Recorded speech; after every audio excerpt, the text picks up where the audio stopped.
I have been wanting to do a story on Gloria Ramirez, the Toxic Lady, for a very, very long time because it is one of those stories that is just so friggin' weird. Brief rundown of the story. This is 1994, February 19th, I believe, 1994. This lady is wheeled into the emergency room. She's having trouble breathing. Her heart's beating so fast that the blood pressure is dropping because blood can't fill the chambers of her heart fast enough. Anyway, she's crashing. Bad stuff. And they take her in there. Nurse pulls some blood out to do a test. First of all, they have to do the pads, the defibrillator pads, so they take open her shirt to do that, and they notice that she's kind of got this oily, greasy sheen all over her, kind of weirdly green and garlicky smelling. And then they try to do the zapping thing. They take the blood, and as soon as they take the blood out, they notice that there's little white crystals forming inside of the blood, and they don't know what that's about. And as soon as they notice that, one after another, the nurses and the emergency room staff start collapsing to the floor and shaking uncontrollably to the point that they have to evacuate the emergency room. So the nurses and the doctors are setting up a makeshift trauma center out in the parking lot. Meanwhile, they're trying to save this lady's life. They aren't able to do so. She unfortunately passes away. But this starts one of the biggest medical mysteries ever. And I've known about this story for a really long time. I didn't really know there was any kind of a solution to it, though. There is a solution. Well, they have a solution to it. They have found an explanation to it. I'll talk about it on the other video, link down below or whatever, if you haven't seen it yet. But this was something this story is so weird. It's been covered in various different TV shows and whatnot. Of course, the X-Files did an episode that was based on it. I think Grey's Anatomy had an episode that was based on it. There's probably plenty more that I don't know about. But I looked into the X-Files one. What was it called? Hang on. So the X-Files episode was from the first season, episode 24. It was an episode titled The Erlenmeyer Flask. And here's my problem with people saying that this was based on the Gloria Ramirez story.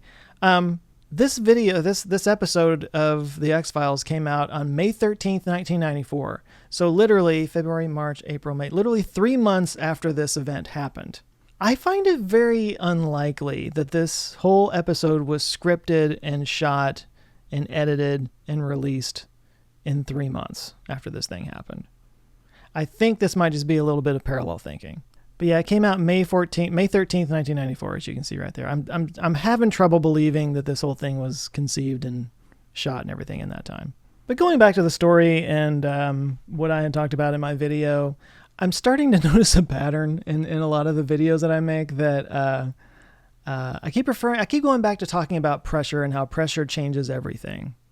I think I might need to create a t-shirt that says pressure changes everything on it, because I just keep coming back to that. The more you look into space stuff and chemistry stuff, but the thought being that when the blood came into that vacutainer, it pushed this particular chemical down below its vapor point. It became vaporized. It went into the air, and it affected people.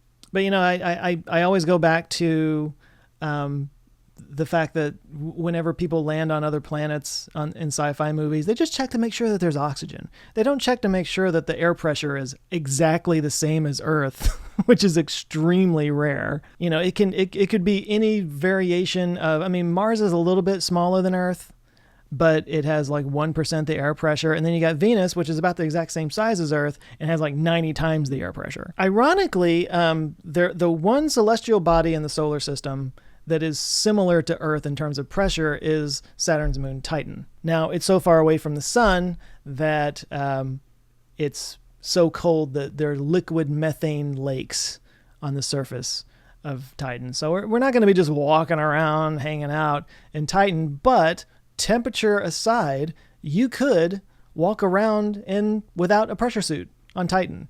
Again, temperature aside. But again, there are people that are talking about you could have, say, a cloud city on Venus, because at a certain level in the atmosphere, it would be roughly the same pressure as here on Earth. It would just be raining acid and that kind of stuff. I guess the same is true in places like Saturn and Jupiter, but the gravity is so strong you would get sucked down below the area where the pressure is just right. But yeah, air pressure is interesting because we live our entire lives in the exact same air pressure with slight variations. Temperatures rise and fall. Humidity goes up and down. So we experience that pressure in different ways, but the pressure stays the same. And the most difference we ever really see is when you get onto an airplane and it just like edges up just a little bit because they have to pressurize the cabin and stuff. But the reason that airplanes are able to travel with the efficiency that they do is because they fly up higher in the atmosphere where the air pressure is lower, so they can go faster. There's less friction against you. I think I was watching something where they were talking about above a certain speed when you're driving, and this is a problem that a lot of electric cars have to deal with, and this is one of the things that Aptera is so good about, is that above a certain level, above a certain speed, something like 90% of your energy is spent just pushing air out of the way. That air is that dense because of pressure. And airplanes don't have that problem. That's the idea around Hyperloop, whatever you may think of it, but that's the way you get around the pressure problem. Pressure changes everything. It seems like every time I turn around, there's another story that deals with how air pressure differences makes some major difference for something. It's just interesting. It's something I never really thought about until the last few years, really. But anyway, those are just kind of my extra thoughts on the Toxic Lady thing. It's a fascinating story. I hope you get a chance to watch the other video.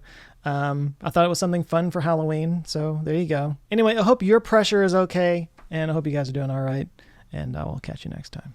Later.